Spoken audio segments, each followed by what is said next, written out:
Alright everybody, welcome back again to another video. This is the Sports Lovers, and if you guys are new to the channel, whatever, hit that like and subscribe button. I really just want to go ahead and hop into these SEC reactions because I have to go somewhere in about an hour or two, so this video is going to be really short. However, I want to give my thoughts on the Frank Reich hiring because if you guys have not heard, Frank Reich has been fired by David Tepper, the owner of the Carolina Panthers, so that is great for us. We also fired Josh McGowan and our assistant head coach as well. So, again, I really like this. Clean house. Get ready for next year. Hopefully start to give Bryce some weapons maybe in the second round. You guys are acting like we don't.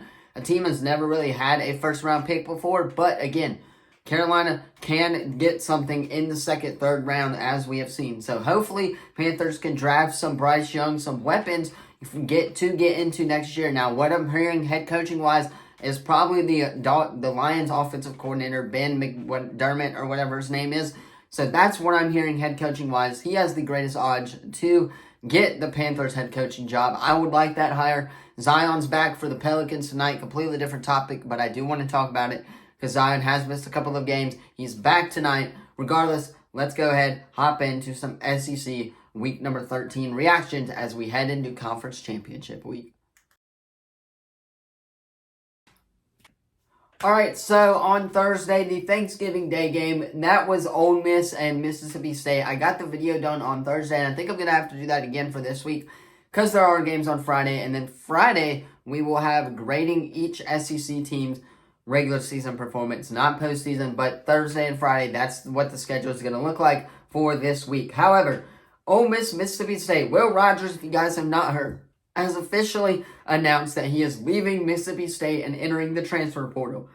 Great for him. He needs to find a good team where he can be around because he's not that bad of a quarterback. However, Jackson Dart is back for Ole Miss this next year as well, and this game was everything we expected it to be and more. Ole Miss blowing Mississippi State out. That's what we expected. Let's move on to the next game, however. Alright, moving on, you got Arkansas hosting Missouri. This game, again, everything that we expected and more. A Missouri complete demolished here. I mean, I guess the really only positive side for Arkansas is that KJ Jefferson does continue to play great each week.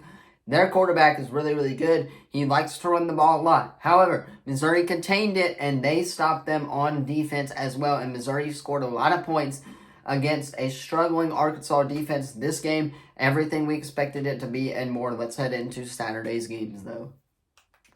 Alright, the first game of the day was Texas A&M and LSU. This game was a great game to watch for the most part. I mean, Texas A&M did kind of let up and let LSU score a few points towards the end of the game.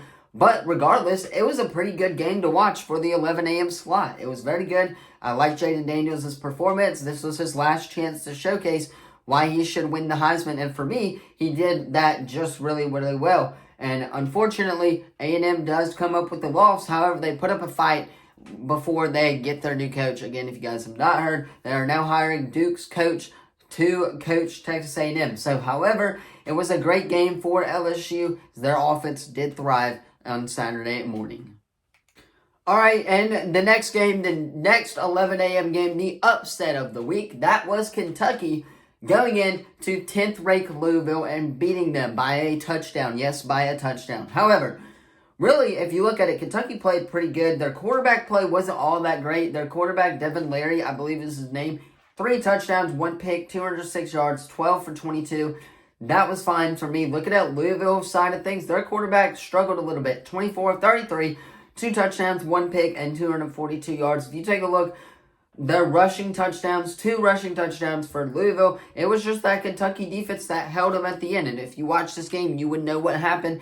Kentucky's defense did kind of get to them, though, a little bit, and they held them towards the end of the game. So great job, Kentucky, on getting an absolute banger of a game victory on the road in Louisville before Louisville does have to play Florida State in the ACC championship game. Alright, moving on to the next game. That is the 3 o'clock game. We'll talk about the 2:30 game coming up shortly. I'm about to go on a rant there for a minute. However, Tennessee hosting Vanderbilt. Vanderbilt came back a little bit is what I could see out of this game, but Tennessee continues to roll. They go on to 8-4 on the year. and they are officially bowl eligible, just like pretty much everyone else in the conference. Vanderbilt did take out their starter and put their backup in for a little bit. We don't really got to take a look at that. However, Joe Milton and the Tennessee offense, they played 3 different quarterbacks this game. However, Joe Milton was 22 of 33 for 363 yards and 4 touchdowns on the day. That's probably what gave Tennessee the victory against Vanderbilt, was Joe Milton's quarterback performance. Great performance from the offense. Vandy struggled like we all projected. Let's move on to the next game, though. All right, moving on. The Iron Bowl, the last ever Iron Bowl on CBS. Alabama, Auburn. You guys know the drill. You know what happened, and if DJ James would have been in coverage, he would have deflected that ball. However, taking a look at it, Jalen Milroe didn't play that great of a game. He was 16 of 24, 259 yards, 2 touchdowns, 0 interceptions. The running game, Rodell Williams got in there a little bit as well. Chase McClellan did struggle a little bit, 15 for 66, and then receiving-wise, Jermaine Burton did have that deep touchdown, and then Isaiah Bond also caught the game-winning touchdown. So, congratulations to the Alabama Crimson Tide on a great Iron Bowl. Now, if we're going to take a look at the Auburn side of things, which we may as well go ahead and do, passing-wise, Peyton Thorne got in there. He was 5 of 16. He struggled a lot, 91 yards, 1 touchdown, 2 picks on the day. Jarquez Hunter even passed for a total of 2 yards. Is what they're showing here. However, it was still a really, really good game. Javarius Johnson caught the 1 touchdown, and then Austin and then Johnson also rushed for another touchdown as well. However, my one issue with this game is that on that final play, you rush 2, so you would expect every receiver to be covered. But again, obviously, they wasn't, and they hit Isaiah Bond for the game-winning touchdown. If DJ James gets a little bit back in coverage, he makes the game-saving play. Even if you let Milroe rush for a few yards or so, the game's over. However, great game for the Alabama Crimson Tide as they now get ready for the Georgia Bulldogs this weekend. However, Auburn, bowl eligible under Hugh Freeze's first year. Congratulations. That's what we wanted out of this program, was just to get bowl eligible under the Hugh Freeze era for the first time in his career. Already starting better than what we did with Harsin. Let's go ahead and move on to the next game, though. War Damn Eagle, we will be back. Give us 2 years. All right, and moving on, we'll hit both of these games just a little bit. Florida State, the night game. This was an absolutely amazing game to watch. I kind of missed a little bit of the first half, but the majority of the second half, I did start to watch a little bit. However, Florida State struggled offensive-wise. Excuse me for a moment there. Florida, on the other hand, kind of struggled as well. They were down a quarterback as well. However, Florida State prevails. Excuse me.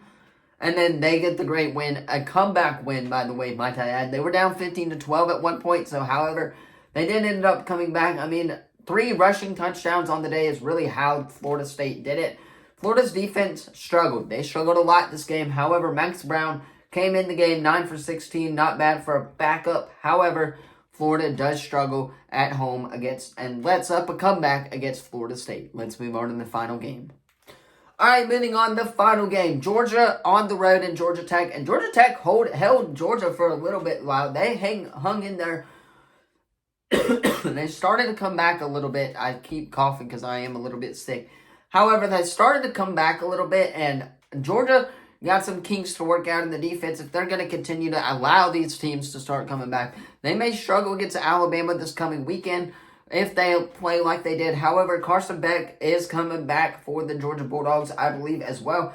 13 of 20, 175 yards, 1 touchdown, 1 pick. Kendall Milton was the 2 rushing touchdowns, and then Edwards also had a touchdown as well on the ground.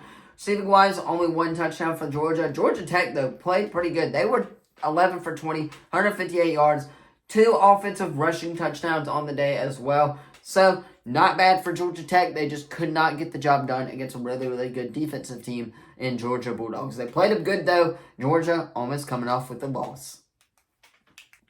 Anyway, that is going to be all for today's video. Let me know what you thought of it. 1, in the comments down below. What you thought of the Iron Bowl. Number 2, in the comments down below. And 3, give me your takes on the Panthers firing in the comments down below as well.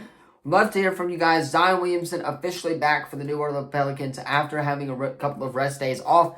He's back, so hopefully we'll be in business against the Utah Jazz tonight. That's where I'm going to end today's video, though. Let me know what you thought of it again in the comments down below. Thank you all so much for watching. Hit that like button, subscribe button, all of that good stuff. Thank you all so much for watching, and I will see you guys in the next video. Peace.